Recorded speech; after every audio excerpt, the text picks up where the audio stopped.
kayak gitu ya Pak ya. Minta selamat adalah cari jalan selamatnya. Minta rezeki cari jalan rezekinya. Sisanya berhasil atau tidak baru serahkan pada Allah Subhanahu wa taala. Ini yang disebut dengan, ambil tamsilan yang kedua. Bapak Ibu masih ingat kan kisah 3 orang lelaki di zaman Bani Israel, laki-laki yang saleh, laki-laki yang taat, ahli ibadah, ahli amal, laki-laki yang sedikit berbekalkan ilmu agama, cukuplah. Mereka terkurung di dalam perut gua yang punya pintu kecil. Ketika hujan datang mereka masuk tanpa ada janjian. Ini masuk, ini masuk, ini masuk. Setelah 3 orang ini masuk, tiba-tiba batu di atas bukit menggelinding dan tepat jatuh di depan pintu gua yang kecil. Dan batu itu begitu besar. Jangankan untuk 3 orang, 30 orang saja didorong nggak akan bisa itu. Besar sekali. Masih ingat Bapak Ibu kisah ini? Ini juga hadisnya sahih, bukan kisah dongeng. Ya. Wahai Bapak Ibu yang kami muliakan, ketiga orang ini bertawassul mereka kepada Allah dengan cara berdoa, menyebutkan amal soleh yang pernah mereka kerjakan dulu. Ini pelajaran kita. Bu, Ibu ke depan mungkin menghadapi masa-masa kritis dan krisis, Pak, maka kita boleh bertawassul dengan amal soleh yang pernah kita kerjakan. Ketiga orang ini yang satu bertawassul, ya Allah, dulu aku punya ibu yang sudah tua. Aku berkhidmat semasa hidupnya. Aku tidak peduli apa kata orang. Kemana-mana ibuku ku gendong. Tak gendong kemana-mana. Ibunya digendong kemana, diservis betul, makannya, minumnya, pakaiannya, semuanya diservis. Dan orang-orang melihat siang malam anak muda ini begitu santun pada ibunya. Ibu itu sekarang sudah meninggal dunia. Ya Allah, jika amalan ini engkau sukai, engkau ridha dengan amalanku itu, jadikanlah amalan itu pada hari ini sebagai asbab engkau tolong hamba ya Allah. Bukakanlah pintu gua ini agar kami bisa keluar. Batu yang sebegitu besar, eskapator pun kalau disuruh untuk menggerakkan takkan bergerak itu Pak. Bergerak. Yo. Tapi ya lunta buka lagi. Tangan saja baru bisa keluar. Lah nampak cahaya dari luar. Cahaya dari luar itu sudah nampak, tapi belum bisa keluar lagi seluruh tubuh. Yang kedua, bertawasul juga dengan amal solehnya. Ini pelajaran bagi kita nih. Pelajaran bahwa bertawasul dengan amal soleh benar dalam akidah kita, benar dalam syariat Islam. Yang kedua berdoa, ya Allah, dulu hamba tertarik kepada seorang wanita. Hamba mengajaknya berzina. Dia dalam keadaan sempit dan sulit. Dia memberikan syarat agar hamba memberikan kepadanya harta yang cukup. Hamba cari itu ya Allah dengan susah payah, dengan cara-cara yang baik. Setelah terkumpul, batin hamba berperang untuk meneruskan atau tidak. Tapi nafsu hamba begitu kuat. Hamba akhirnya dikalahkan oleh nafsu hamba. Hamba pun serahkan uang itu semua, harta itu seluruhnya kepadanya.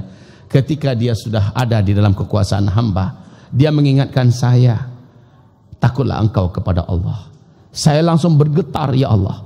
Saya langsung menangis. Dan saya menyesal saya sebodoh ini. Lalu saya tinggalkan wanita itu. Saya tinggalkan harta yang ada di tangannya. Saya berikan kepadanya. Dan saya menangis dan menangis. Kaum muslimin yang kami muliakan, bila ini engkau ridhoi, bila ini engkau cintai, ya Allah ya Rabb, jadikanlah hamba selamat daripada batu yang menyumbat pintu gua ini. Bergerak lagi, bergerak. Tapi sayang, ibaratnya baru sampai pau bisa keluar baru. Tadi tangan, sekarang lah sampai pau. Alun bisa keluar badan leh. Yang satu lagi berdoa, ya Allah, dulu hamba punya para pekerja.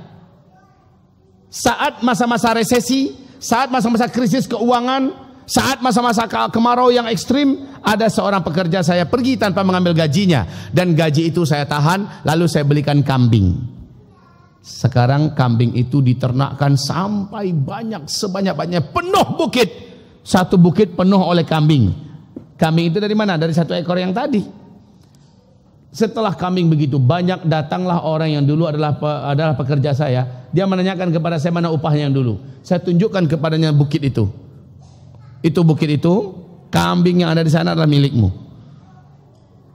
Singkatnya dia ambil semuanya tanpa dia sisakan sedikit pun. Ya Allah, bila engkau ridha dengan apa yang hamba lakukan, bila engkau suka dengan apa yang hamba lakukan, ya Allah, hamba bertawassul kepadamu melalui amalan hamba ini.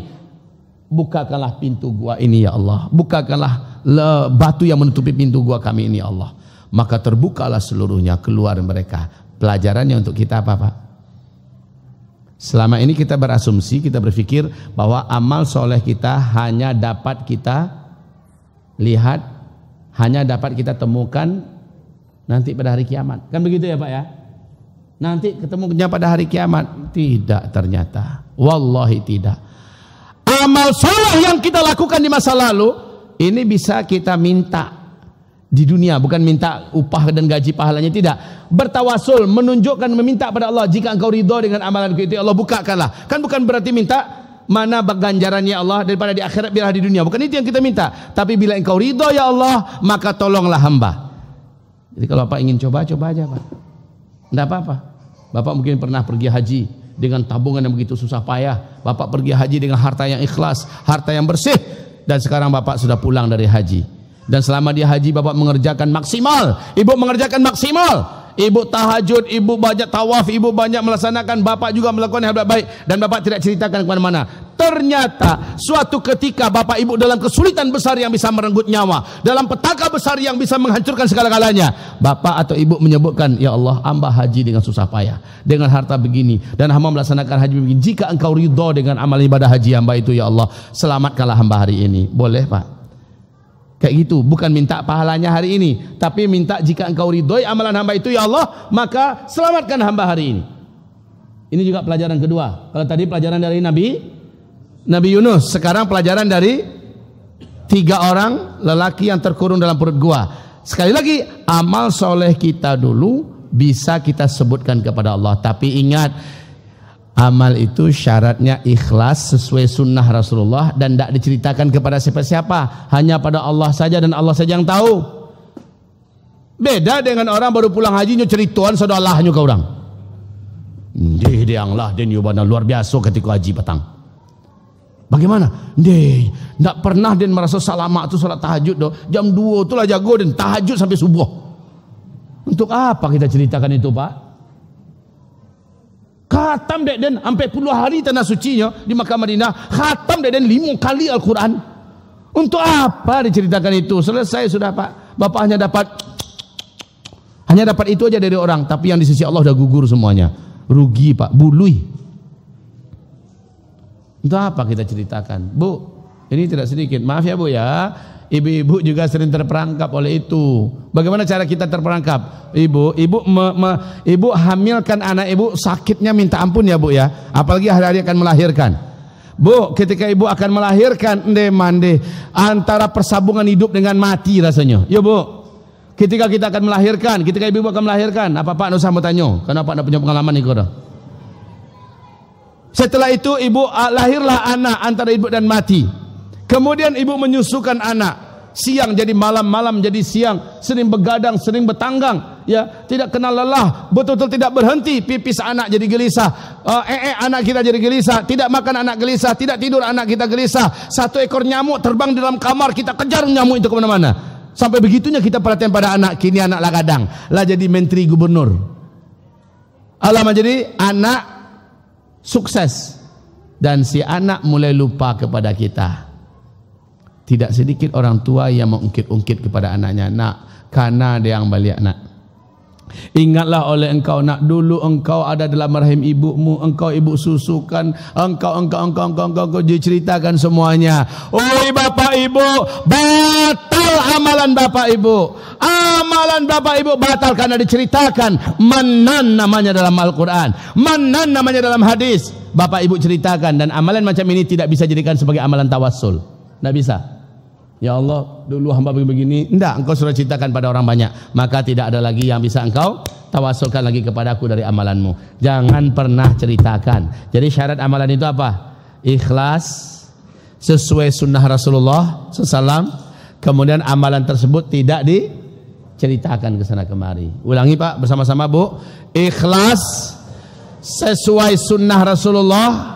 Dan yang ketiga, tidak diceritakan kepada siapapun saja selama-lamanya. Begitu. Wahai Bapak Ibu, hamba-hamba Allah yang kami muliakan, 1442 Hijriah. Ini Muharram. Besok ini ada tanggal 9, ada tanggal 10. Bapak Ibu puasa tanggal berapa insya Allah? Tanggal berapa? Hah? Asyura. Asyura itu artinya apa? 10 ya. Berarti puasa tanggal 10. Tapi kata Rasulullah, khaliful Yahud, selisilah Yahudi. Mereka puasa pada tanggal itu. Kita buat berbeda kata Rasulullah. Ya, buat tanggal 9, tanggal 10, atau tanggal 10 atau tanggal 10-11 atau 9-10. Antara itu Pak.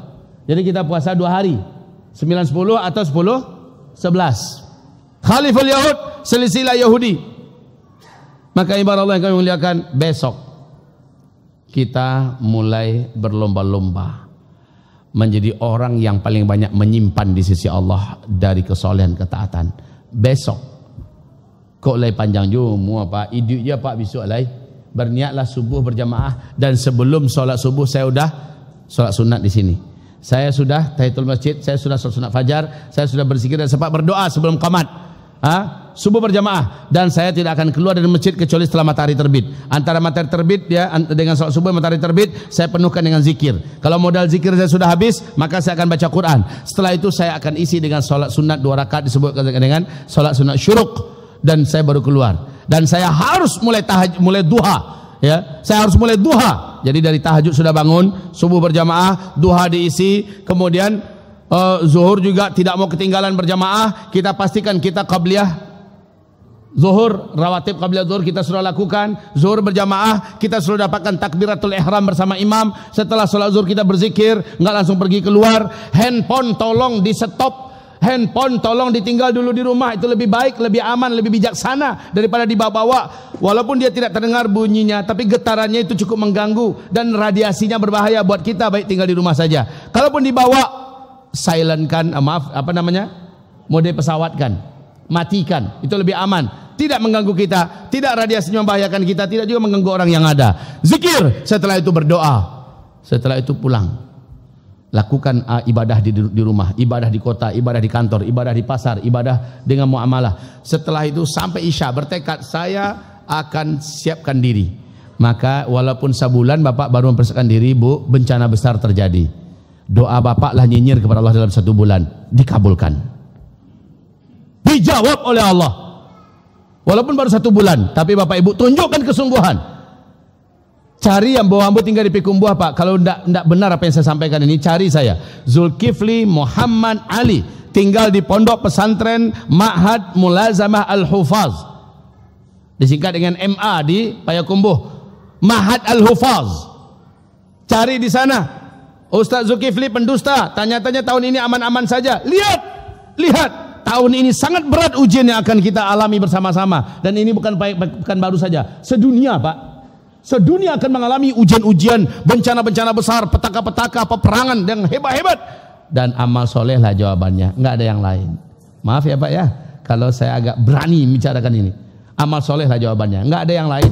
Di akhir zaman kata Rasulullah, senjata kamu hanyalah sabar, dan sabar ini hanya berguna bagi orang-orang yang sebelumnya sudah beriman dan banyak amal soleh. Ya ayyuhalladzina amanu isbiru, hai orang-orang yang beriman, isbiru, bersabarlah kamu, wasabiru, dan tingkatkan kesabaran kamu. Saling memberikan kekuatan pada yang lain-lain untuk mereka senantiasa bersabar. Warabitu, siap-siagalah kamu, bahu-membahulah, siap-siagalah. Wattaqullaha la'allakum tuflihun, senantiasalah kamu bertakwa dalam amalan soleh yang banyak. Semoga kamu termasuk orang-orang yang beruntung, orang yang selamat. Kemudian di surat Al-Baqarah, wasta'inu bis sabri wassalah, minta tolonglah kamu kepada Allah dengan memperkuat sabar dan mendisiplinkan solat. Nah, dalam hal ini saya contohkan satu contoh. Kita ada spidol, alhamdulillah ada. Bismillah.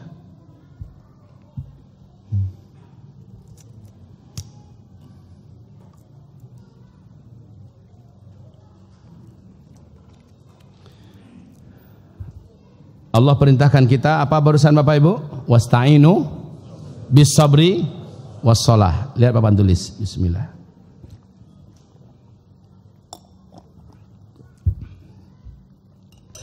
Bismillah. Rasul mengumpamakan agama kita ini, ya, agama kita ini macam satu bangunan rumah. Rumah itu pasti ada pondasi, pasti ada tiang-tiang, pasti ada dinding-dinding, baik dinding luar atau dinding-dinding sekat dalam rumah, juga ada loteng, ada atap. Oke, saya bertanya, tiang daripada agama ini apa? Salat. As-salatu imaduddin. Coba lihat tukang sebelum dia membentuk rumah itu, yang paling pertama dia buat adalah tiang. Ya, yang paling pertama sebelum membentuk rumah, tentu saja ya dia buat batas-batasan rumah, tentu semuanya ada tiang dulu. Tiang dulu ditegakkan. Tapi pertanyaan kita yang bisa dan sangat mudah dijawab, sebelum tiang itu didirikan, karena tiang sangat strategis dalam membangun rumah.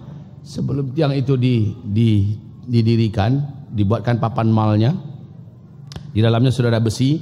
Sebelum dicor, biasanya apa yang udah siap duluan oleh tukang?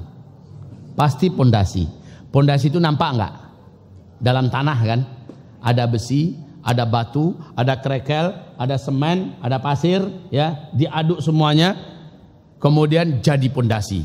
Sementara besinya naik, besi itu dicor, kemudian jadilah dia tiang-tiang. Dari tiang-tiang ini nanti dihubungkan menjadi dinding. Antara satu tiang ke tiang dibuat dinding-dinding. Ada yang jadi kamar, ada yang jadi dinding luar rumah, ada yang menjadi pembatas dan jadi dapur segala macamnya. Intinya tiang adalah inti. Di atas tiang bisa dikasih slop. Nah, dari tiang ke tiang dikasih slop. Untuk apa slop? Sebagai tempat kuda-kuda buat atap. Betul Pak? Dan tidak akan mungkin loteng ini dijadikan kalau tidak ada tiang. Tidak mungkin. Loteng ini baru ada, cantik sejak apapun dibuatnya, pasti tiang penyangganya. Dari tiang ke tiang ada slop. Baik kaum muslimin kami muliakan, tiang itu adalah solat. Dan solat itu terhubung langsung dengan pondasi. Pondasi tadi. Oke. Sekarang kadang papan tulis. Insyaallah. Alhamdulillah, memang tak lo banyak kok tulis malam kada. Cuma hanya sekedar ilustrasi, Pak. Lihat Bapak Ibu. Allah berfirman, wasta'inu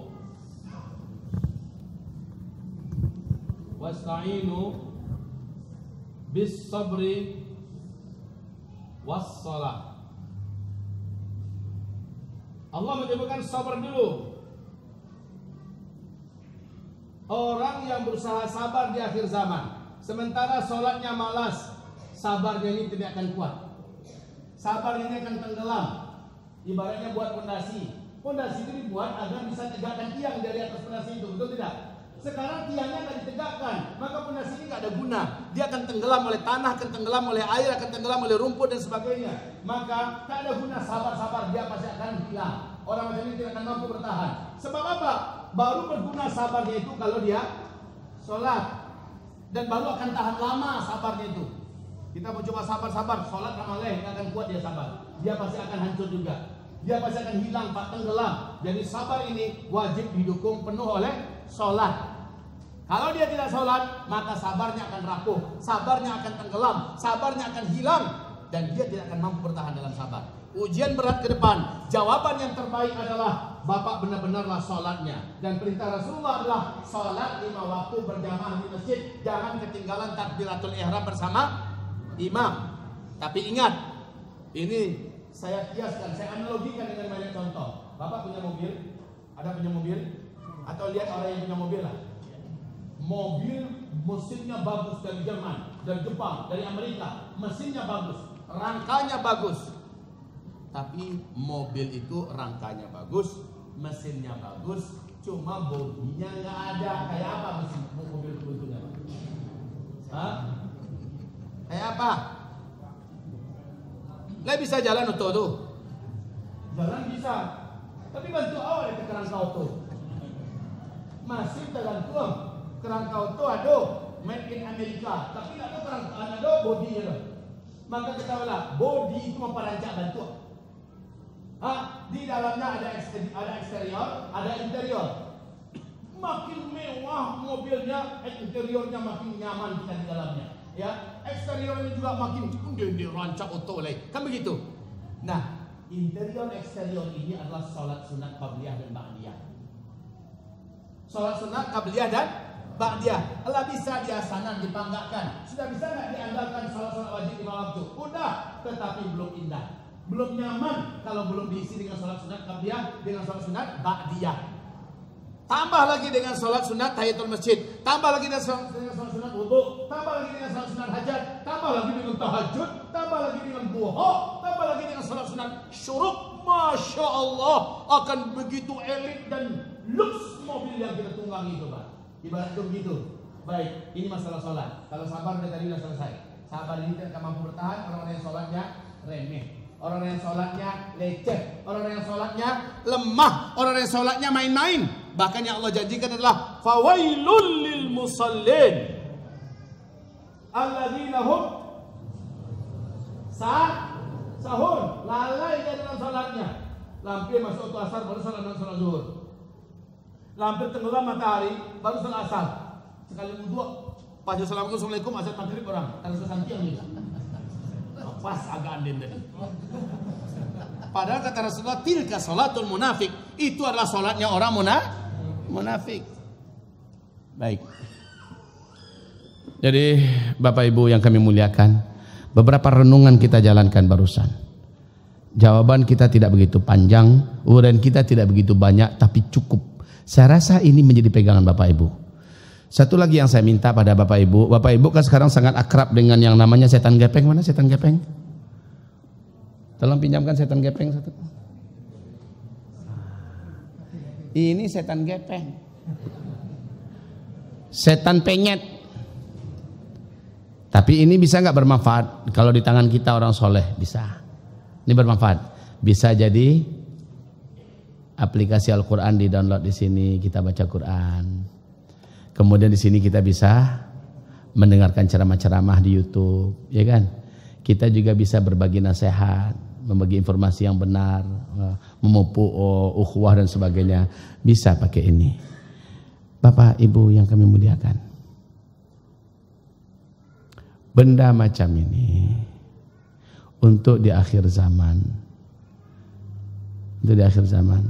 fitnahnya sangat besar sekarang untuk generasi muda.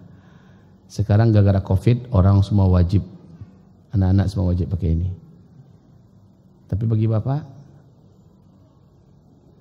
Bapak nggak ada ini, gimana rasanya? Di zaman sekarang nih nggak ada ini, gimana rasanya? Tinggal kok di rumah ndak pak japui ke rumah. Kok biasa aja, mau tanya mau cek lu. Tinggal kok di rumah ndak kajapui rumah. Atau tolong antan cik para lunak deden.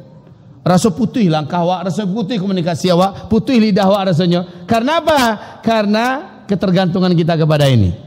Padahal kata Rasulullah SAW, Al-Quran di akhir zaman syafi'un musyaffa', pemberi perlindungan dan pemberi penyelamatan. Al-Quran. Sementara kata Rasulullah, kalian di akhir zaman akan disibukkan dengan muthannah dan kalian banyak meninggalkan Al-Quran. Para sahabat bertanya, apa itu muthannah ya Rasulullah? Kata Rasulullah, tulisan yang kamu tulis-tulis di tangan-tangan kamu. Kamu sibuk memindahkan tulisan itu dari tangan ke tangan. Kamu membacanya, dan kamu membacanya. Kamu meninggalkan kesibukan kamu dari membaca Al-Quran. Maka muthannah di akhir zaman itu adalah handphone di akhir zaman. Ini yang akan mencampakkan Al-Quran. Padahal kata Rasulullah, orang yang paling selamat dan dilindungi, dijaga di akhir zaman adalah ahli Al-Quran. Walaupun Bapak nggak hafal Al-Quran, tidak apa-apalah. Tetapi Bapak alhamdulillah rajin dengan Al-Quran. Baca Al-Quran. Bapak rajin memperbaiki tajwidnya, tahsinnya, beransur-ansur menambah hafalan Al-Quran. Lihat orang-orang macam ini. Jangankan Bapak hidup di dunia, Bu, sudah di alam kubur saja kita. Oi Bapak, Ibu, pernah nggak dengar beberapa kisah nyata dan sekarang ini beberapa kejadian nyata terjadi? Terima kasih Pak. Aman Pak ya. Pernah tidak Bapak Ibu mendengarkan kisah nyata, bahkan melihat videonya? 25 tahun dikubur, kemudian karena kubur yang terpasang dipindah, digali kembali masih utuh. Pernah dengar tidak? 50 tahun, 75 tahun, 120 tahun dikuburkan, kemudian digali kuburnya masih utuh, masih seger, ya. Masih ternyata riwayat hidupnya ini adalah orang-orang yang ketika di dunia mereka adalah ahli Al-Qur'an. Guru ngaji, pemuda yang hobi belajar dan membaca Al-Qur'an, ya. Orang-orang yang sedang menghafal Quran, para hafiz-hafiz Quran. Mati saja mereka dijaga oleh Allah apalagi masih hidup. Masih ingat dah Bapak, ini penutup Bapak Ibu, masih ingat tidak ketika tsunami di Lampung 2018 ya? Tsunami di Lampung masih ingat? Tsunami di Lampung, bagaimana penyanyi yang sedang ya, hanyut. Lampung Pak, di Lampung. Nah itu mati dia Pak. Tapi ada, ya tak salah lah. Boleh aja, nak bahaya dah. Yang mau saya sebutkan, ini ada satu pondok pesantren tahfiz Quran di pinggir pantai. Aku ini di Lampung ya. Yang di sebelahnya hanyut, di sebelahnya habis, disapu oleh tsunami. Yang ini aman. Jangankan hanyut, masuk sindaknya tuh. Padahal pagarnya rendah cuma dari tepi pantai. Masya Allah, ini lihat bagaimana pesantren Quran ini dijaga oleh Allah. Saya Pak, istri saya orang Aceh Bu. Di Banda Aceh dulu ketika do tsunami Aceh itu, ya. Ayah bunda mertua saya tinggal di nama daerahnya itu Melaboh, itu ambo menikah tuh. Ambo menikah di Melaboh, kemudian beliau pindah sekeluarga ke Banda Aceh yang ada dekat pesawat Solawah 1 itu, Blower. Saya tinggal, ibu ayah bunda saya tinggal di Blower. Blower itu jaraknya lebih kurang ada 15 km dari tepian pantai. Ketika tsunami terjadi, saya baru saja pulang dari Aceh. Baru pulang Pak. Dan saya pernah merayu ayah bunda saya, ayolah kita pindah Payakumbuh. Kenapa pindah Payakumbuh? Saya katakan syarat-syarat Aceh ini untuk didatangkan bencana oleh Allah sudah terpenuhi. Ayo ayah bunda kita pindah ke sana. Ayah bunda nggak mau karena anak-anak mau ujian akhir tahun, ujian Eptanas kalau dulu ya. Tapi oke, kalau gitu ayah bunda tolong jaga diri. Ini syarat-syarat azab itu sudah terpenuhi di sini kata saya. Kemudian itu saya pulang hari Jumat. Hari Jumat saya nyampe Payakumbuh, hari Minggunya terjadi bencana tersebut. Ya, saya berangkat ke sana Pak. Masya Allah di Blower itu, kalau dilihat dari helikopter, itulah satu-satu kawasan perumahan yang air tidak memporak-porandakan, menghancurkan. Lalu seketik saja Pak, hanya sebatas mata kaki. Padahal kira-kira 600 meter jaraknya yang ada pesawat Solawah 1 itu bangkai oto dengan bangkai rumah di mana-mana berserakan Pak. Tinggi airnya. Dan bahkan jarak cuma 300 meter dari Blower tersebut, itu ada kapal PLTN ya. Kapal PLTN, coba bayangkan barak kueknya gelombang tsunami. Kok enggak masuk ya ke komplek itu? Yang saya ingat di komplek itu Pak, azan 5 waktu. Pemuda-pemuda yang sedang menyanyi, yang sedang bergitar, berhenti langsung azan. Baik ke masjid. Orang-orang warga sekitar langsung ke masjid. Masjid itu selalu penuh. Ibu-ibu, emak-emak, anak-anak, bapak-bapak ke masjid. 5 waktu Pak. Asal saya pergi itu 5 waktu yang terjaga. Masya Allah. Akhirnya Allah jaga komplek itu. Allah jaga komplek itu. Tapi yang paling menakjubkan adalah di Punge Blangcut. Kalau ada orang Aceh di sini, yang paling menakjubkan di Punge Blangcut. Dari jarak tepian pantai ada pondok pesantren tahfizul Quran, cuma 500 meter jaraknya. Semua hilang dan rata dengan tanah. Sementara pesantren ini banyak mata dan saksi, bahkan sudah tulis buku hampir 2 kali tebal Quran ini, buku jadi ke ayat-ayat Allah di tsunami Aceh, ya, oleh Irfan Suharyadi Arwas penulisnya. Di situ ikut pesantren Kolawi. Tsunami datang, air itu bersibak Pak. Air itu bersibak, kemudian ketemu lagi di sana dan melanjutkan perjalanannya. Allahu Akbar. Pesantren tahfizul Quran. Pesantren tahfizul Quran. Yang saya maksudkan di sini wahai Bapak Ibu, kesibukan Bapak Ibu dengan Al-Quran dan keluarga dijadikan keluarga Al-Quran di akhir zaman ini. Ini adalah syafi'un musyaffa'. Ini adalah pelindung yang akan menolong kita Pak. Bukan hanya di alam kubur, Al-Quran yang akan menghadapi malaikat mungkar dan nakir yang akan bertanya di alam kubur nanti. Stop! Jangan kau tanya dia, jangan kau ganggu dia. Dia telah sibukkan waktunya dan umurnya bersama saya. Saya adalah Al-Quran yang dibacanya. Begitu Pak Al-Quran dalam kubur. Dia akan menjadi pelindung kita. Al-Quran akan menjadi pelindung kita di hari kiamat. Al-Quran yang akan membela kita di depan Allah. Al-Quran pula yang menjadikan kita berhak untuk dinaikkan derajat yang lebih tinggi. Ternyata Al-Quran bukan hanya berguna di alam kubur, bukan hanya berguna di padang mahsyar, tapi Al-Quran berguna sejak kita masih hidup di dunia. Sedangkan mati saja kita, jasad kita enggak Allah izinkan dimakan ulat, tidak Allah izinkan rapuh dan hancur, apalagi kita masih hidup. Dijaga Allah. Wahai Bapak Ibu yang kami muliakan, jangan sampai kesibukan kita dengan benda-benda musanna menjadikan kita tersedot kesibukan kita dari Al-Quran. Baca Al-Quran akrab, baca buku informasi segala macamnya rajin, baca Al-Quran minim. Ini kita harus berubah. Hijrah 1442 Hijriah, kita harus hijrah pula dari kelemahan, kelengahan dan kelalaian masa lalu kita. InsyaAllah Bapak Ibu ya. Baik, marilah kita berdoa pada Allah Subhanahu wa taala. Kita meminta kepada Allah dalam masa-masa sulit ini agar Allah menguatkan dan menjaga iman kita, agar Allah terus memelihara stamina ruhaniyah kita. Mudah-mudahan kita tidak menjadi futur karena kita sudah lama tidak berjamaah, sudah lama tidak mendengarkan kajian, sudah lama tidak bersama para ulama, dan ini tentu saja membuat kita menjadi rapuh dan melemah. Dan kita berdoa pada Allah agar Allah Subhanahu wa taala mengokohkan hati kita di atas iman. Amin. Al-Fatihah. A'udzubillahi minasyaitonir rajim. Bismillahirrahmanirrahim.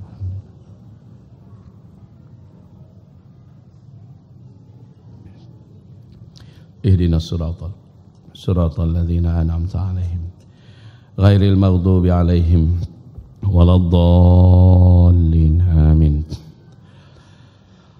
Allahumma salli wa sallim ala sayyidina Muhammadin sallallahu alaihi wasallam wa ala alihi wa ashabihi ajma'in wa man tabi'ahu bi ihsanin ila yaumiddin. Allahumma ighfir lil muslimina wal muslimat wal mu'minina wal mu'minat al ahya'i minhum wal amwat برحمتك يا سميع قريب مجيب دعوات. ربنا لا تزغ قلوبنا بعد إذ هديتنا وهب لنا من لدنك رحمة إنك أنت الوهاب. ربنا فاغفر لنا ذنوبنا وإسرافنا في أمرنا وثبت أقدامنا وانصرنا على القوم الكافرين. Ya Allah, Zat yang maha berkuasa di langit dan yang maha berkuasa di bumi, Engkaulah Raja Maha Diraja, Engkaulah Sang Maha Penggenggam segala-galanya. Dunia milikmu, akhirat adalah milikmu, dan zahir dan batin ada dalam ilmumu. Kami seluruhnya makhlukmu dan nyawa-nyawa kami adalah genggaman tanganmu. Ya Allah, Engkau beri kami hadiah kehidupan dan Engkau beri kami nikmat iman. Dengannya kami mengenalmu dan karenanya kami menyembahmu. Ya Allah, kami meminta, kami angkat kedua tangan kami yang penuh dosa ini memohon dan berdoa kepadamu. Izinkan kami adalah orang-orang beriman yang kokoh iman di akhir zaman ini ya Allah. Tolong kami agar menjadi orang-orang yang sabar dan menguatkan sabarnya dengan salat yang disiplin dan sempurna ya Allah. Jadikan kami adalah hamba-hambamu yang tergila-gila melaksanakan amalan-amalan sunnah setelah benar-benar menjaga amalan-amalan wajib. Ya Rabbana, jadikan kecintaan kami yang paling kami cintai adalah memperbanyak amalan-amalan soleh yang menyebabkan kami Engkau cintai.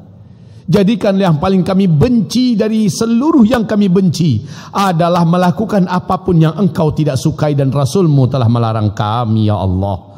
Jadikanlah kami ini termasuk di antara wali-walimu yang hidup dan berjalan di muka bumi ya Rabbal Alamin. Allahumma Rabbana, selamatkanlah kami, selamatkanlah istri-istri kami, suami-suami kami dan anak keturunan kami ya Allah. Dan jadikan kami seluruhnya keluarga yang soleh dan bertakwa. Jadikan kami seluruhnya keluarga yang anti dosa, anti maksiat. Jadikanlah kami hamba-hambamu yang kompak untuk saling tolong menolong dalam rangka menyembahmu ya Rabbal Alamin. Jadikan kami sekeluarga, keluarga yang cinta dengan Al-Quran, keluarga yang berpacu dan berlomba-lomba menjadi ahli Al-Quran, penghafal-penghafal Al-Quran, dan keluarga-keluarga yang senang belajar tafsir Al-Quran, mengilmui, memahami Al-Quran, dan menjadi orang-orang yang berjalan di muka bumi dengan sebutan manusia-manusia Al-Quran. Allahumma Rabbana, segala petaka bencana yang ke depan akan terjadi, tidak ada kekuatan dan tidak ada daya kami mengelaknya, menolaknya, kecuali hanya menerima dengan sepenuh hati, ridha dan ikhlas menjalaninya, sabar dalam memikul dan menanggungnya. Hanya satu yang kami minta dan kami mohon kepadamu ya Allah, jadikan kami saat-saat bencana musibah itu terjadi, kami adalah termasuk orang-orang yang Engkau lindungi ya Allah. Engkau jadikan kami termasuk yang selamat ya Allah, dunia kami dan akhirat kami. Allahumma Rabbana, rezeki yang masih ada di tangan kami, izinkanlah rezeki itu sebahagiannya bisa kami bawa ke kampung akhirat kami ya Rabbal Alamin, sebagai tabungan dan pemberat timbangan amal soleh kami kelak. Dan izinkan kami tidak merasa bakhil dan pelit, sehingga sebagian yang lain kami persiapkan untuk menjalani sisa-sisa hidup kami di dunia ini dengan layak dan benar. Allahumma Rabbana, izinkan kami tidak termasuk orang-orang yang berat dalam beramal dan bakhil dalam berderma ya Rabbal Alamin. Dan jadikanlah kami orang-orang yang melaksanakan seluruhnya sesuai dengan sunnah Rasulullah SAW. Ya Allah, wafatkan kami husnul khatimah. Wafatkan kami ya Rabb ketika kami sedang sujud kepadamu. Wafatkan kami ketika kami sedang berpuasa di siang hari ya Allah. Wafatkan kami ketika kami sedang berdoa ya Allah. Wafatkanlah kami ketika kami sedang berdakwah ya Allah. Wafatkanlah kami ketika kami sedang berjihad ya Allah. Wafatkanlah kami ketika kami sedang menyebarkan ilmu, menyambung tali silaturahim ya Allah. Wafatkanlah kami ketika kami sedang melaksanakan ibadah umrah atau ibadah haji di tanah suci ya Allah. Wafatkanlah kami ketika kami sedang berzikir, ketika kami sedang berinfak ya Allah. Wafatkanlah kami ketika seluruh dosa-dosa kami sudah Engkau ampuni. Wafatkanlah kami ketika Engkau sudah ridha kepada kami ya Allah. Jangan Engkau wafatkan kami su'ul khatimah. Lindungi kami dari su'ul khatimah ya Allah, lindungi kami dari su'ul khatimah. Allahumma Rabbana, amin amin ya Rabbana ya Arhamar Rahimin. Ya Allah, tolonglah saudara kami yang sedang berjuang berjihad di Palestina ya Allah, menghadapi manusia-manusia biadab, manusia-manusia jahat dari bangsa keturunan kera dan babi, bangsa-bangsa Yahudi ya Rabbal Alamin. Ya Allah, tolonglah saudara kami yang ditindas di Suria ya Allah, di Xinjiang Uyghur Cina sana ya Allah. Tolonglah saudara kami yang juga disiksa, dihabisi, diusir dengan hina di Rohingya ya Rabbal Alamin. Tolonglah saudara kami yang tertimpa berbagai macam tekanan dan fitnah agama ya Rabbal Alamin di berbagai belahan dunia. Anta waliyuna, anta syafi'una, anta nasiruna, fa antal wakil, fa antal asim, anta samad, la ilaha illa anta, wa taqabbal minna du'aana ya Arhamar Rahimin. Tolonglah Indonesia kami yang tercinta ini ya Allah. Berikanlah kepada kami para alim ulama yang jujur, yang istiqomah, warathatul anbiya ya Rabbal Alamin, yang tidak takut mengatakan dan menyampaikan kebenaran.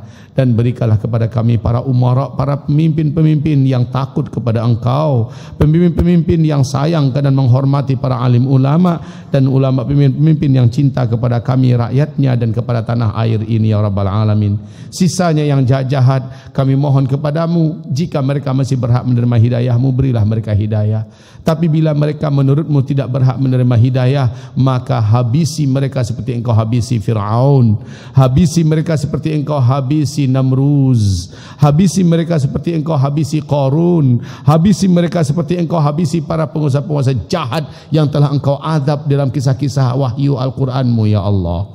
Rabbana wa taqabbal minna du'aana ya arhamar rahimin ya mujibas sa'ilin. Rabbana atina fid dunya hasanah wa fil akhirati hasanah wa qina adzaban nar. Subhana rabbika rabbil izzati amma yasifun wa salamun alal mursalin walhamdulillahi rabbil alamin. Allahumma amin, Allahumma amin, Allahumma amin. Wa sallallahu ala rasulika nabiyil karim sayyidina Muhammadin sallallahu alaihi wasallam wa ala alihi wa sahbihi ajma'in. Mari Bapak Ibu kita baca sama-sama surat Wal Asri.